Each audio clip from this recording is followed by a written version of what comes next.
Bonjour à tous amis dégustateurs et donc bienvenue pour les vins de la semaine de la fête du travail. Alors, qu'est-ce qu'on a bu pour fêter le travail? On a bu d'ailleurs un vin qui fêtait bien le travail, mais le travail de ce vigneron qui a été magnifique sur cette année-là. Il s'agit d'un 2009, Chassagne-Montrachet, les Blanchots dessus de Thibaut Moret-Coffinet. Alors, très très beau millésime. 2009, en tout cas, moi, un millésime que j'aime beaucoup, millésime très mûr. Il y en a plein qui disaient, ouais, les vins blancs ne vont pas tenir, ça va manquer d'acidité, etc. Moi, j'ai toujours, de ce que j'avais goûté, et puis au fil de l'eau, j'ai toujours pensé que les grands terroirs donneraient des grands vins. Et ben, en tout cas, sur celui-là, je ne me suis pas trompé. Alors, Blanchot dessus, grand terroir, hein, ça jouxte en fait le Montrachet. Sur la gauche quand on regarde la carte, mais c'est vraiment au même niveau, espèce de triangle avec les routes, et ça vient toucher là le Montrachet. Donc très beau terroir, Blanchot dessus. Et sur ce 2009, bah franchement, on n'est pas loin d'un grand cru. Moi, à l'aveugle, j'aurais facilement dit grand cru. Pourquoi? Alors d'abord, très joli nez, typique du grand chardonnay bourguignon, hein, noble, voilà, sur la poire, le fruit blanc, puis ensuite de belles notes d'amande, d'aubépine, une petite pointe de chèvrefeuille citronnée. C'est vraiment très très joli, un fond un peu crayeux, toujours ce côté amande. Pas de traces d'élevage, en tout cas moi j'en ai pas senti là sur ce 2009. Et puis c'est surtout en bouche. En bouche, on a tout de suite une très grosse attaque. C'est ample, c'est dense, c'est concentré, il y a de la matière, grosse structure, mais ça reste fin et précis, hein, la matière. En gros, une grosse présence, grosse intensité, tout au long de la bouche, ça déroule, ça enveloppe. C'est intense, aromatiquement aussi, toujours sur ces belles notes de poire, de fruits blancs, ensuite le côté un peu amande, chèvrefeuille, donc là plutôt tarte citron meringuée, le côté aubépine, hein, et puis un fond crayeux, amande effilée, amande douce, voilà, très très joli. On en prend plein la bouche et puis belle finale, alors qui tient sur sa structure. Alors c'est ample, on sent que voilà, il y a des épaules dans le vin, mais ça reste toujours fin et précis. Et puis très belle persistance sur ces arômes. Un très joli vin, moi j'y ai pris beaucoup de plaisir. Longtemps que j'avais pas bu un blanc bourguignon de ce niveau-là. Moi je lui ai mis 18 sur 20 et je pense qu'en plus il peut tenir encore pendant de longues années et se complexifier encore avec un peu des arômes de champignons qui pourraient arriver, hein, de truffes, champignons nobles, des choses comme ça. Je ne serais pas surpris. Bref, un très beau vin. Si vous en avez, vous pouvez commencer à l'ouvrir. Mais si vous en avez plusieurs exemplaires, si vous en avez qu'une, moi je la garderai encore bien 5 ans pour en profiter pleinement, voire 10 ans. Voilà, très beau vin, beaucoup de plaisir. Merci Thibaut. Ensuite, qu'est-ce qu'on a bu? Ah, alors là, on a bu ça, un château Chantegrive 2012, donc en grave, un château dont j'ai déjà parlé en rouge il y a quelques temps, et puis du coup ça m'avait donné envie de ramener un blanc. Le blanc il est très joli, c'est très réussi aussi. Alors c'est du Sauvignon, je pense que c'est un 100% Sauvignon, je sais pas si... Ah non, c'est un 50% Sémillon, 50% Sauvignon. Au nez, on a tout de suite, on est plutôt sur le citron, les agrumes, puis ensuite effectivement les petites notes de mirabelle, c'est peut-être ça qui fait le côté sémillon.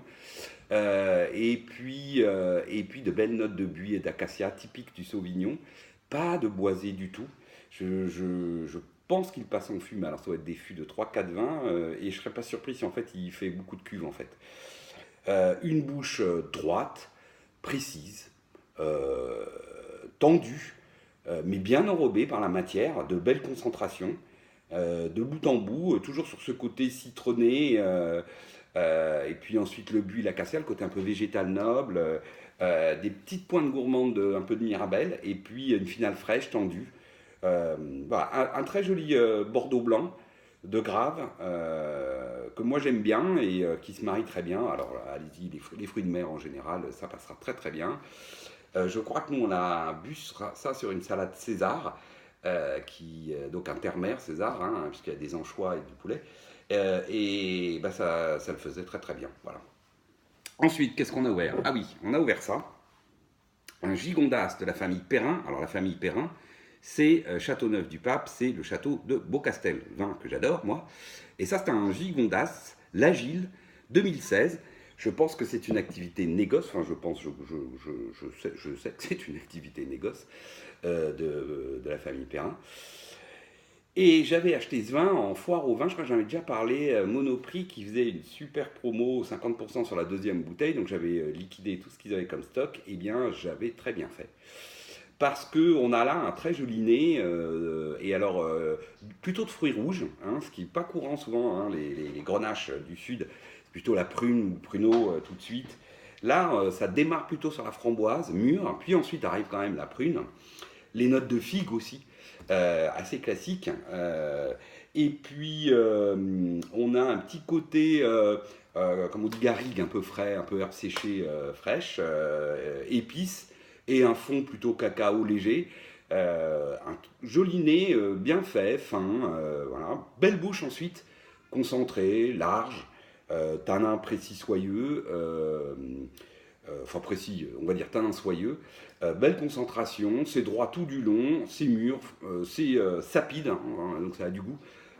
Framboise mûre, prune, le petit côté figué qui est très agréable, qui donne un petit côté gourmand.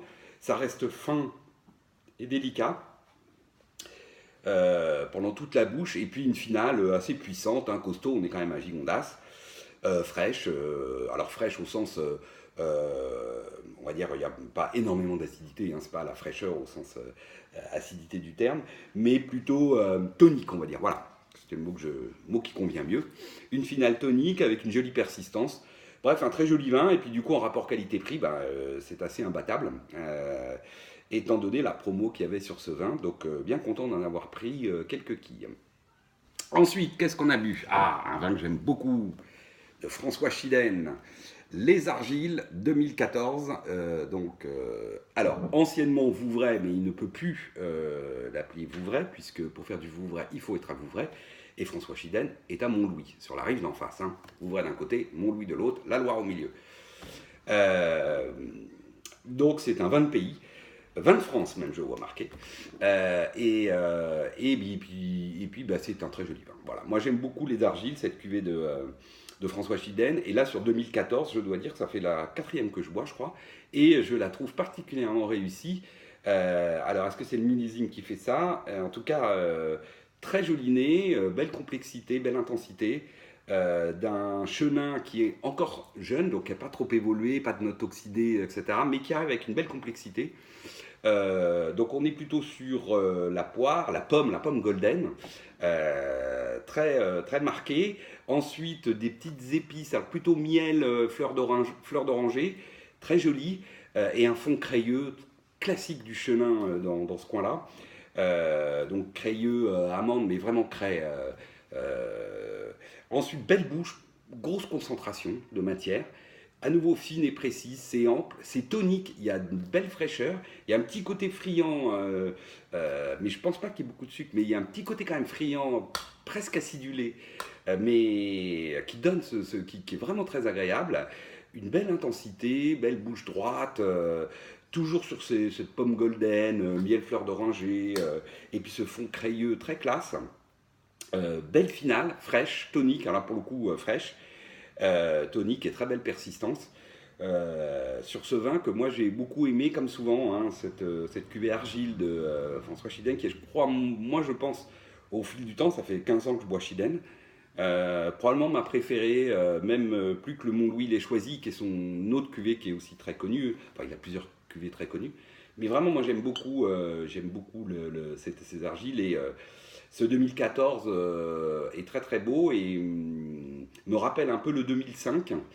Alors peut-être avec un peu plus de matière dans ce 2014 et un peu moins de finesse, mais voilà, 2005 super millésime hein, des argiles, dont je garde encore une bouteille parce que je pense que ça va se boire encore très longtemps. Je garde exprès une bouteille pour fêter peut-être à 20 ans ou 30 ans, si je suis encore là bien sûr, cette très belle cuvée. Voilà, ensuite pour finir, un autre classique de la maison. Voilà, un Chambol Musigny 2014, du domaine Amiot-Cervelle, Christian Amiot-Cervelle. Donc maintenant c'est Prune, sa fille, toute la famille, le frère aussi, qui s'occupe du. Mais je crois que c'est Prune qui s'occupe vraiment pour le coup de la cave et de la vigne avec son père. Alors moi c'est une cuvée que j'aime beaucoup. Voilà, l'entrée de gamme chez Amiot-Cervelle, j'aime beaucoup, que ce soit son Bourgogne générique ou son Chambol Musi. Voilà, je suis quasiment jamais déçu.